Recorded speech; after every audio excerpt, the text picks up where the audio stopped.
Welcome to The Effective Lawyer, a podcast for ambitious attorneys who want to improve their practice. My name is Jack Zinda, and I'll be your host.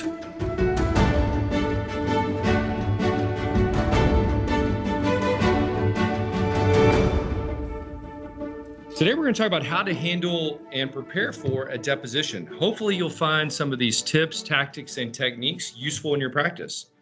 Before we get into it, though, let me introduce our team of lawyers here. So first we have Joe Caputo, my law partner. Say hi, Joe. Hey guys, I'm Joe Caputo. I am one of the partners here at Zinda Law Group, and me and my team focus on serious and catastrophic injuries around the country. Next up, we have a senior litigator at our firm, Neil Solomon. Hey, Jack, Neil Solomon here. I'm one of the senior attorneys and handle a docket of severe and catastrophic personal injury cases. And last but not least, we have one of our lead trial lawyers, Chrissy Hagan. Hi, I'm Chrissy Hagan. I work on a variety of cases at the firm, focusing also on the severe and catastrophic cases. Well, great. Well, today, guys, we're going to talk about probably the most common thing that we do as trial lawyers, which is take depositions. And in two respects, they're really common and routine, but in others, they can make or break your case, in my opinion. So to lay the groundwork, part of the thing I wanted to cover in this podcast are maybe answers to questions that young attorneys and new trial lawyers may be a little embarrassed to ask. So let's start with the basics of when do you decide to take a deposition and why would you take a deposition? So, maybe Joe, let's start with you. Yeah, I think it depends. When I am at least prepping my clients for their deposition, I tell them that there are two big reasons why their deposition is being taken. First and foremost, it's to pin them down on their story, to kind of evaluate what the potential exposure and what the facts are going to be at trial. And then secondarily, and sometimes more importantly, it's to evaluate them as a witness, not only in terms of their credibility, but in terms of, is a jury going to like this person, believe their story, and want or desire to give them money in trial? I think the same applies for the purpose of taking a deposition. You want to find out what the other side is going to say, box them in, and get some good sound bites when it comes to how you want to present your case at trial or at mediation, whatever that next phase in litigation is. Yeah, I was going to say, to take a step back, kind of the more 10,000 foot view of when you're figuring out whatever your litigation strategy plan is going to be, mapping out what people you need depositions from. And it's really figuring out what information do you need in order to prove your case, and then figuring out the best order to go get that information. And so it kind of starts at the very beginning, and you may be able to have a general idea before written discovery, but generally after you get written discovery in, you can then formulate a pretty good plan of who you want to depose and the order you want that to happen in.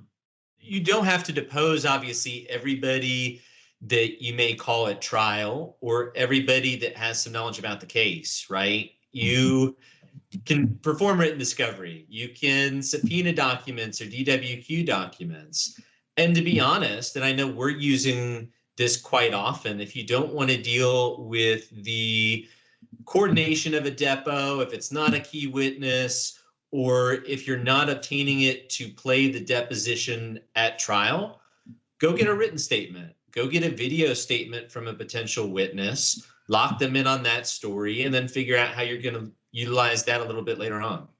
Yeah, I think a lot of times attorneys get too hung up on doing a deposition just for discovery purposes as far as finding out information. But I think there's more than just getting information out of a deponent for a reason to take a deposition. I know a lot of times it can be good to help establish your liability case, to drive a wedge maybe between two different parties in the case, to establish your rules of the road if you adhere to that methodology. But I think there's a lot of reasons outside of just taking discovery in a case. Jumping back just a little bit, for those people that haven't taken a lot of depos, maybe we could walk through what is the actual process for getting a depo set in a typical case. Chrissy, maybe you could walk through the nuts and bolts of, you decide to take a deponent, what do you do? What is the next steps you take?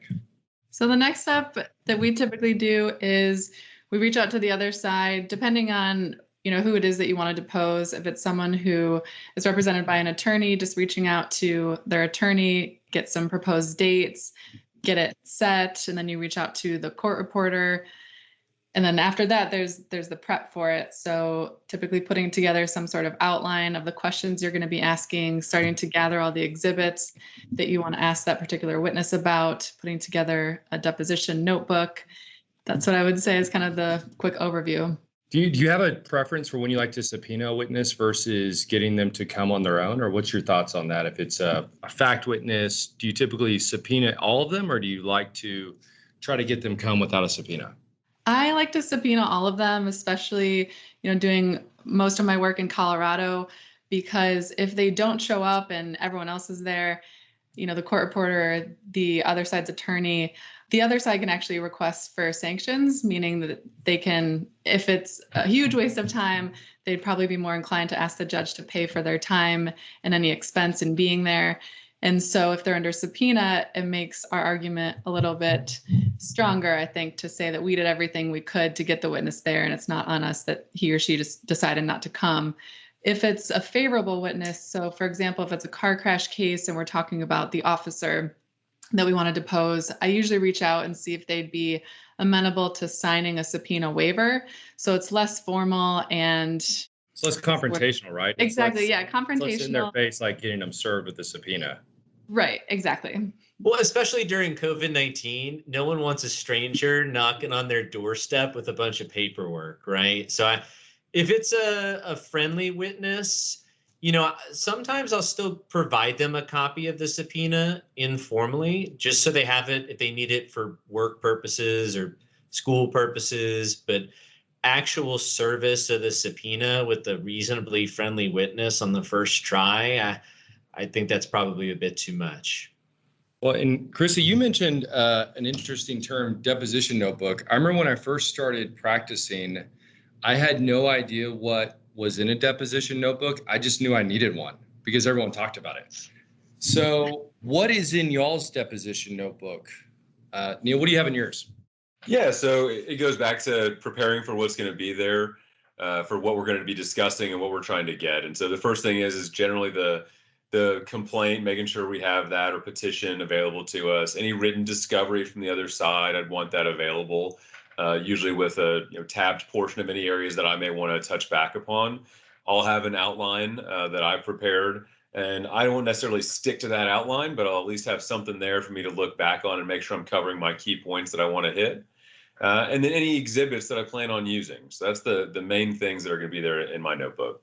Joe, what do you have in yours? Or what would you say a young attorney, maybe someone not as awesome as you are now, but let's take you, 12 years ago, when you were just kind of figuring this stuff out? Hard to believe. Yeah. One thing that I used as part of my notebook in every single deposition I took from year 1 to probably year 3 or 4 is I had a copy of O'Connor's with me. And if I didn't have O'Connor's, I at least had the deposition section copied on the printer, printed out in black and white, and at the very end of my deposition notebook. And the purpose of it was to allow me, if I needed to reference the rules, whether it's suspending a deposition, whether it's dealing with objections and I'm not sure of the next step, it was kind of a comfort blanket for me to be able to rely on. And then, as technology increases as well, I take a computer and a zip drive to every deposition, and I put the entire file on the zip drive because I want access to anything I need, and I really can't anticipate all the time what I'm going to need to reference in the file throughout the deposition. All right, Joe, for the non-Texas folks, what's O'Connor's? So that's a good point, Neil. So any sort of trial guide or practice guide, O'Connor's is kind of a practice guide that allows us access to forms, case law, and rules for various civil purposes. That is a great tool along with, there are many O'Connor's type publications out there, but any reference you have to rules that you may need to rely on with regards to deposition objections, instructions not to answer, suspensions of the deposition, bringing up, exhibits and depositions that haven't been produced in discovery prior, and how to handle it. I think it's a great way to feel a little bit more confident that you have all of the tools walking in that you need to be successful. And if you're a younger or a newer attorney, I guarantee if you go against a more experienced lawyer, they're going to try to see if you know the rules against you. And so I think that's a really smart tip, is know the rules inside and out. That's kind of your secret power to rebut a more senior attorney trying to push you around on a case. And that happened to me. I mean, I was the youngest attorney in the room for probably my first 12 years of practice in every deposition I took.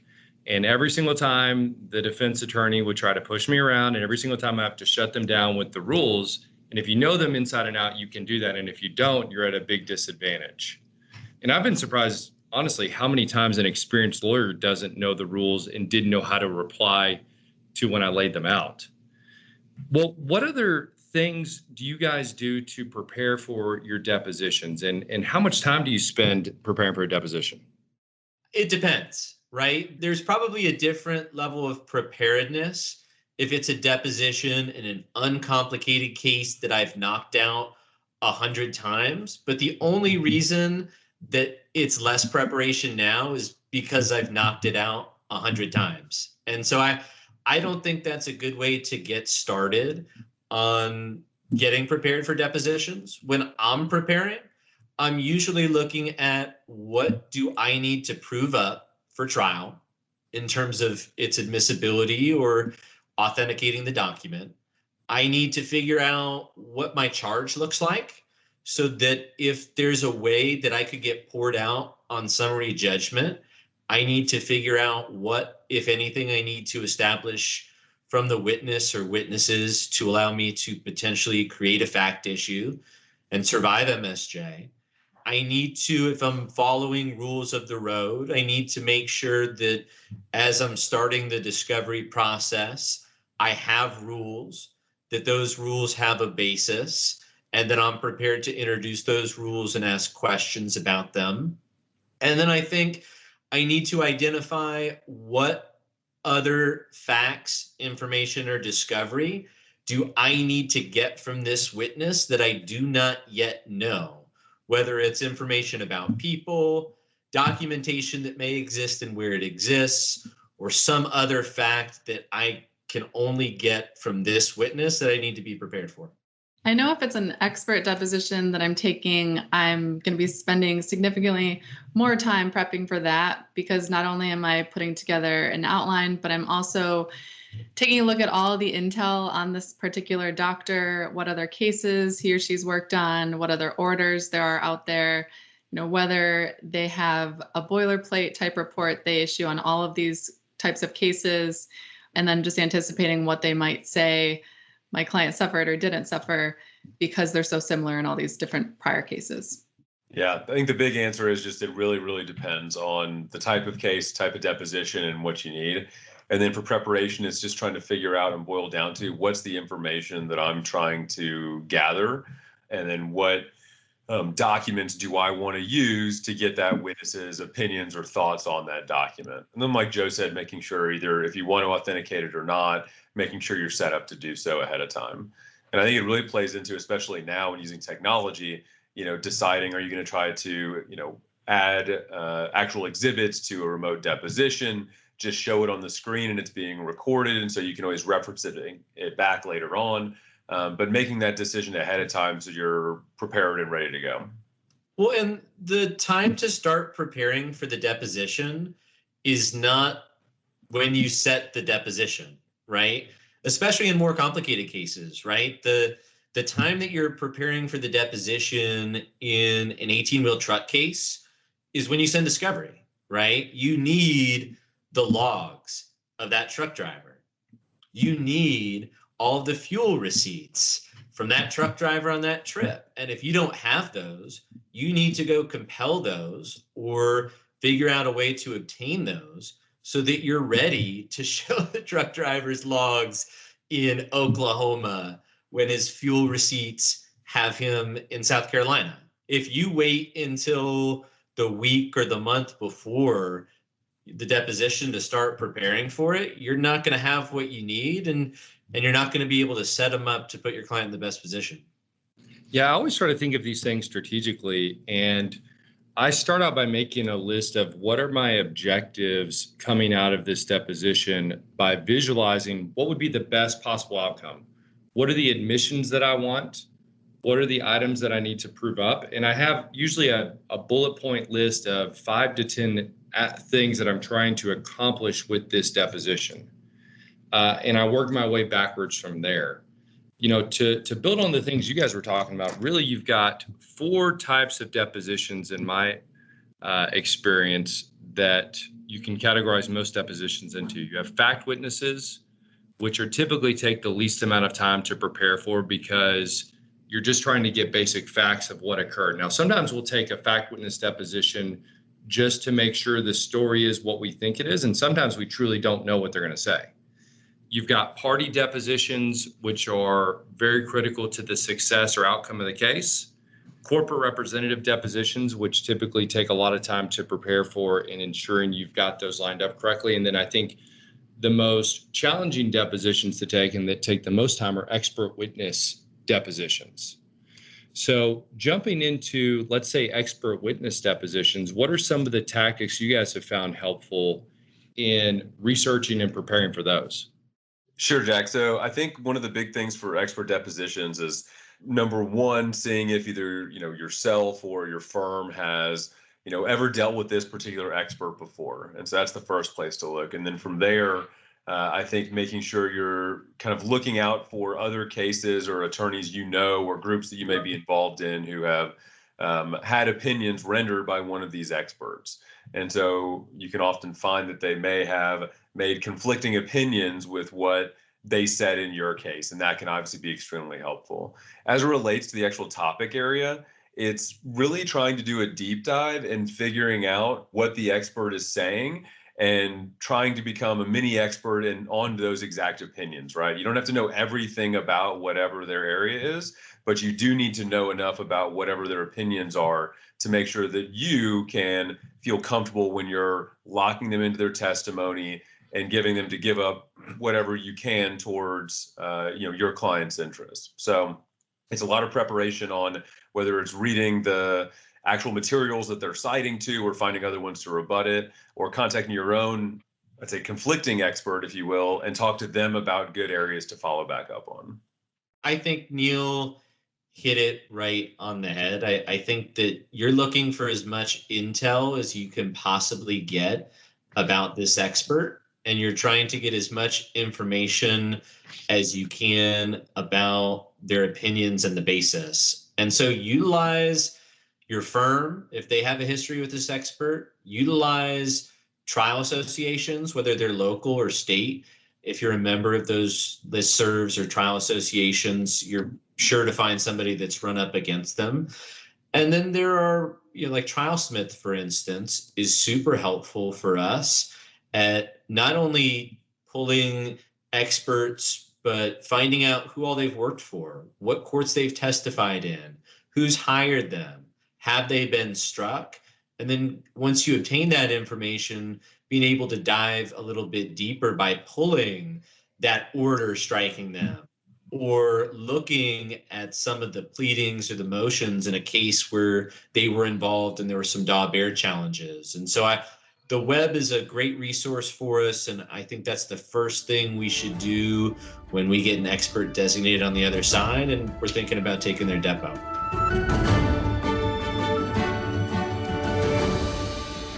Zinda Law Group is a plaintiff's personal injury law firm made up of over 30 lawyers that handle catastrophic personal injury and wrongful death cases throughout the United States. We regularly co-counsel and joint venture with firms across the country. Over the last several years, we have paid millions of dollars in joint venture co-counsel fees to the law firms we work with. If you are a law firm or attorney and have a catastrophic personal injury or wrongful death case you would like to joint venture or work with Zinda Law Group on, please reach out to us at 800-863-5312 or email us at info@zdfirm.com and we can set up a time to discuss your case.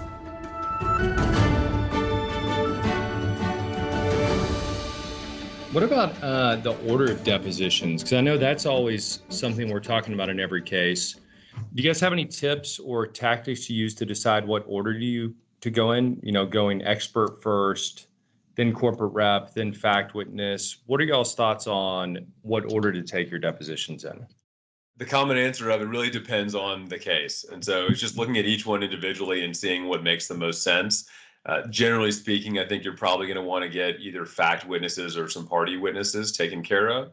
But there are times when you may want to go ahead and get that corporate rep early on so that you can figure out what information is there and also what other documents you need to go get before you go take those individual depositions. I used to always, first thing if I have a commercial defendant, I would take the individual or the employee that was responsible that we've sued. I would take their depo first, sheerly out of habit. I think that I've changed my mind after trying a couple of different tactics in different cases, and it all depends. But I really like the idea in probably 75% of these cases of thinking through that corporate rep topic list, the 30B6 list, so to speak, and really roundtabling those topics and doing that first and using that as a tool to figure out how you're going to conduct the rest of your discovery. And you also already have the company pinned down on everything. So you're just following the traps as opposed to trying to find the smoking gun. I found that it gives you a head start on what's important, what's agreed upon, who you need to talk to, and what information you still need to find. I agree that it just really depends on the particular case and what information you're most interested in getting right away. Whether you think you can get it through a fact witness or through a party, it just really depends. It just depends, as most things we do, right? Right. Well, do you guys have any stories of maybe where a deposition went awry early in your career or a mistake you made that looking back was pretty embarrassing, just so we can get that on the record permanently on the internet? I have too many to count, but luckily I intentionally just wipe them from memory so that I don't have an opportunity to get too embarrassed. I've made more mistakes than I could possibly count. And you know, whether it's my first deposition, not knowing what objections were leading and what objections weren't, the one thing I would tell you, and it's not as much of a story as it is a reminder, use the record and your opportunity to take a video camera in and record this deposition to your advantage, right? If you have a video camera and you're a young attorney and you're taking a deposition and you, like I did, 6 minutes into your fourth deposition, have the defense attorney screaming at you about how he knows that you're using the reptile and he's not going to allow it and it's some stupid book and, you know, you should know better, you'll learn after you start practicing, all on the record. Take that opportunity to flip the script and use that record to your advantage, and don't be intimidated by somebody who's louder or more aggressive or more experienced. Come in there with the tools. I know Jack has always told me no deposition is worth taking if it's not worth videotaping. So use that as another kind of comfort blanket to make sure that you have confidence going in there that you're going to be able to get what you need out of that witness. And it's your deposition. It's not anybody else's.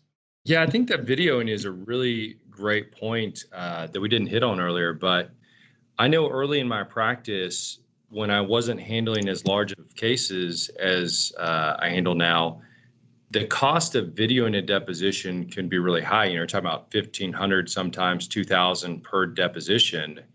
And we've had a lot of success in videoing the depositions ourselves.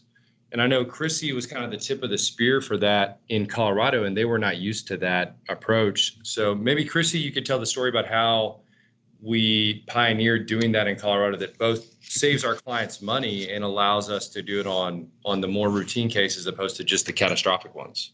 Yeah, sure. So in Colorado, it was just pretty new when it came to not paying a videographer. And so I remember when I started discussing it with defense counsel and putting together our case management orders, they were caught pretty off guard. And at first they were trying to think of why they would not agree to allow us to not professionally videotape it. And they came up with just a bunch of excuses, saying there was a possibility for the video to distort things and there would be no way to check it against anything else. And we were just successful in front of the court almost every time, in saying that the rules don't actually require this. So again, it goes back to really knowing the rules inside and out.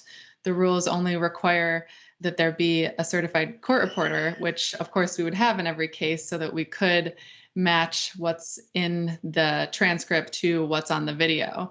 And once we made those arguments and again cited the rules, the courts really couldn't disagree with us. And it was a way to, like you said, save our clients a ton of money and then just be able to use those videos in mediation presentations or focus groups just to help our client even further. Neil, do you video all your depots? I do, whether it be in some, I'll even still decide to go ahead and move forward with hiring a professional videographer, just depending on the case and size and importance of the witness and how important I think it is to have that. But in every single case, I'll either bring my own camera, and it's still shocking to me how often I'll hear from the other side, "Oh, you brought your own." Yeah, I don't see that too often. And it's just still so shocking to me because it's so easy and it's extremely helpful for a number of reasons. But most importantly, just so you can have that on the record and you can evaluate it, other people in your firm can. It can be used for other purposes later on. And then eventually at trial, it's really helpful. I don't know a story for myself, but there's definitely, I know in other cases within our firm where take a look at how this witness reacted to our question. And that's, exhibit A later on to the other side about, hey, this is how your client's going to react when we do this again at trial. And if they don't, we're still going to show this, and it can be extremely powerful. Yeah, especially if you have a defendant that dresses inappropriately, swears a lot, just has a terrible attitude. It just does not come across as well in a written transcript opposed to a videotaped one, especially if they're threatening to beat you up, it's happened to Joe several times. It just doesn't come across in a transcript, Well, yeah, I remember there was a trucking case where our client was in a coma and severely injured a couple years ago here in Austin. And we were talking to a corporate representative in a corporate rep depot at our office of this trucking company. And for some reason, and I wanted to play into it, she was very concerned about her cell phone. And it was out the entire time. And she kept taking phone calls during the actual deposition. And it wasn't like, hey, my wife's pregnant, I need to be on alert, or hey, I'm worried about childcare. It was, like gossip with friends 4 or 5 times during the deposition. So she'd pick up the phone, and because I was behind the camera, I would give her like a hand motion, like go ahead. And we'd stay on the record while she's talking on the phone like 4 or 5 times. And then we go back to talking about the policies of, this defendant having videos of 9-year-olds driving their trucks on Facebook and the serious nature of our injuries. And that, if I didn't have a video on that, if I just had a transcript, it's really hard to express that to a mediator, to an opposing attorney, to a focus group, how that particular defendant is going to play in front of a jury. But that video is priceless. They see that and they say, oh no, we better resolve this, or the plaintiff really improved their position far in excess of where it was before that deposition. Well, it's really great, especially if the defendant is in jail and you get him in the orange jumpsuit and you have that videotaped. You definitely want to videotape that. I don't think I've ever had a case where I've regretted videoing it. And even if it's a bigger case, if you're doing a bunch of fact witnesses, occasionally in cases we'll do back-to-back, 9 to 10 fact witnesses don't be afraid to video it yourself, because you're not going to get that much more of a professional videographer. But I think in most big cases, you want to pay to do it professionally. And then in your more moderate cases, you might want to look at doing it yourself. I think that's a real good tip or tactic to look at. I also, as a jumping off point, going back to being worried about videoing the deposition, a lot of these videos, especially if they're key witnesses, I doubt you're going to play them in trial anyway, right? I don't know that you want your lead witness or your doctor that's giving you causation and a surgical recommendation to be on video for 4 hours in the Travis County Courthouse like I did. I think I had every single juror took a good solid nap while I was playing the video, right? And so use it for other purposes. Even if you're not going to be playing it at trial, use it to remind yourself what they said, how they appeared to you and opposing counsel and a potential jury, and use it in focus groups.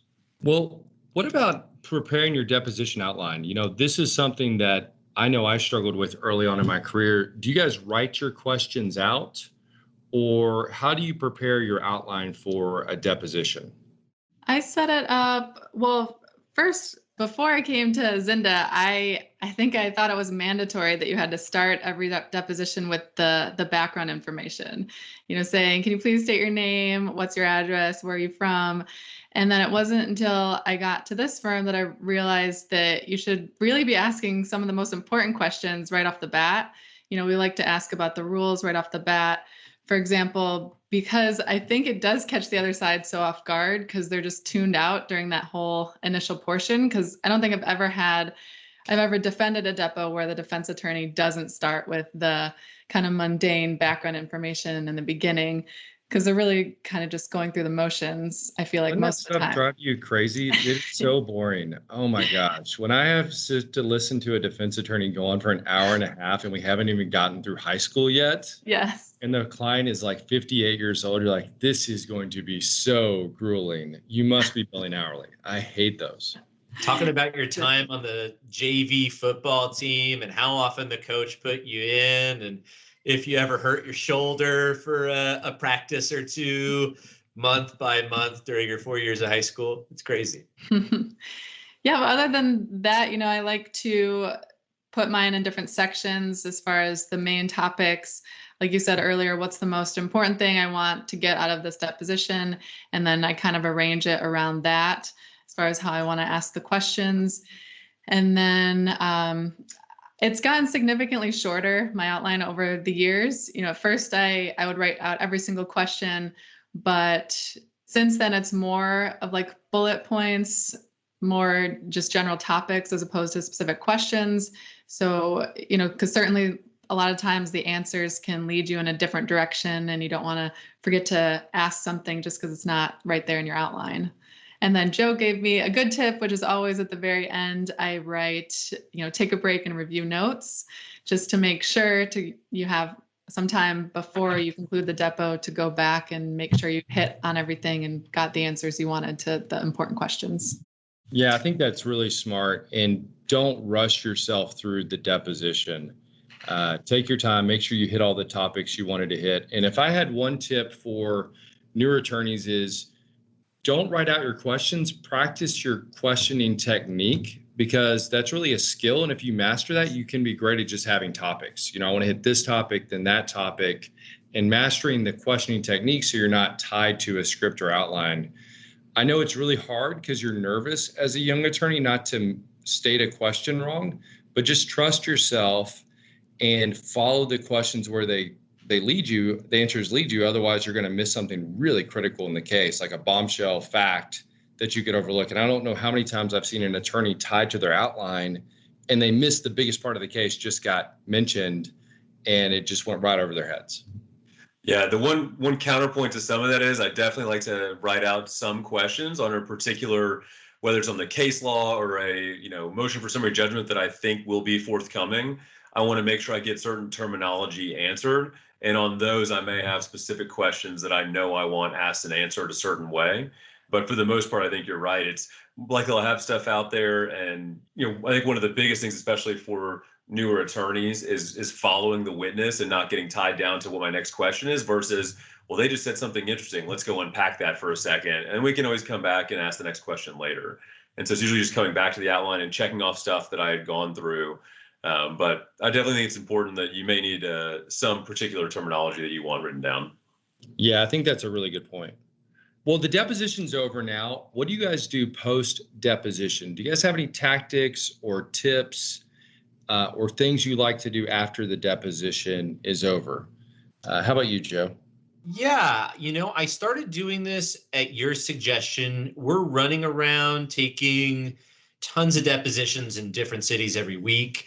And sometimes they can get a little boggled when you're thinking about what happened and what else needs to be done. And so one helpful trick that I'm using, not when the depo transcript comes in, but within about 12 hours of the deposition concluding, is I am essentially doing a voice memo to myself about how the deposition went, what discovery I still need to either get out or obtain, and next steps about what we think we need to do in the case to get it from A to Z, and along with, if that's your first interaction with the opposing counsel or what you thought of the witness, kind of some general thoughts. But the best time to be able to go through that is right after the deposition. And I've made a bunch of mistakes by waiting too long, and then I either don't remember or I'm forced to read the entire transcript once it comes back in to refresh my memory.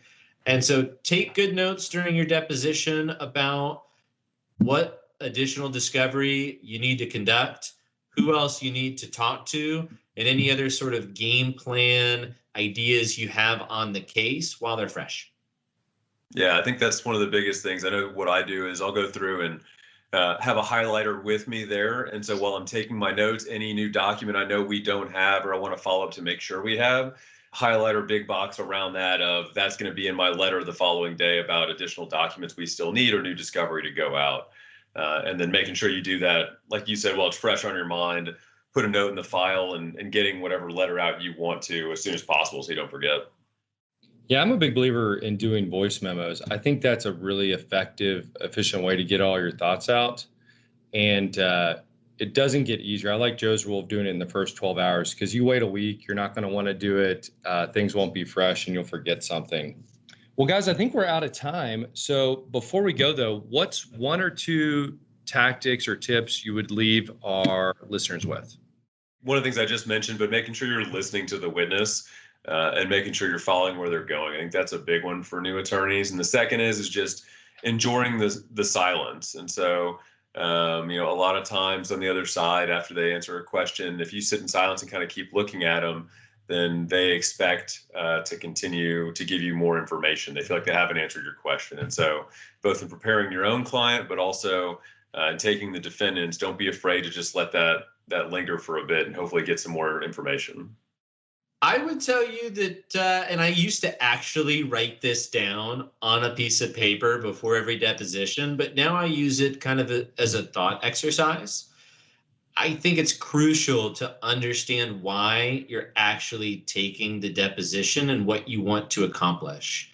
And if you haven't thought through why you're taking the deposition and what you need to get from that witness, then you are not in a position to take the deposition. So I think it would be a good exercise for anybody that's new to taking a deposition to go through that thought exercise, list what you need or the purpose, and then make sure that before you pass the witness, you've accomplished what your purpose was. Yeah, I agree. Just having the really targeted objectives to get the information you're looking for, and then also keeping sound bites in mind. And what I mean by that is having a specific question and a specific answer. Making sure you got that answer, because sometimes you think they responded and they really didn't. Because, if you're thinking of playing it in front of a jury, you're not going to want to play a 10-minute clip just to get the answer that you wanted in the first place. It's nice to have that question answer really concise. And again, just listening to what the defendant or the deponent is saying. I know I was taking the deposition of a DUI defendant in one of my cases, and I asked whether his license had ever been suspended or revoked, and he said no. And then I said, well, what about due to this crash? And he was like, oh yeah, it's suspended. And then, I asked if he had been driving since then. He said, well, I have this special exception that allows me to go to and from work. And I thought about that and I was like, well, how did you get here today? And he's like, I drove.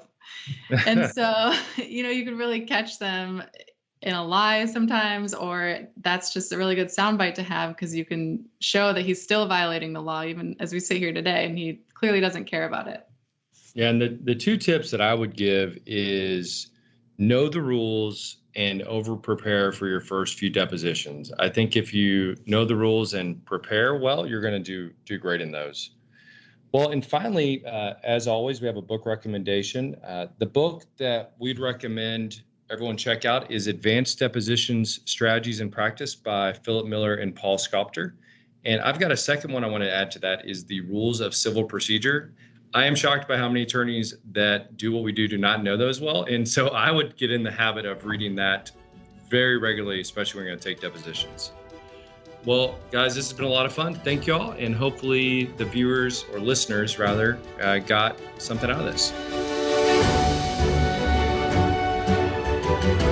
Thank you for taking the time to listen to this episode of The Effective Lawyer. If you enjoyed this podcast, please take a moment to rate it 5 stars and leave us a review. To get notified about new episodes that are upcoming or have been released, go to zdfirm.com/podcast to sign up for our mailing list.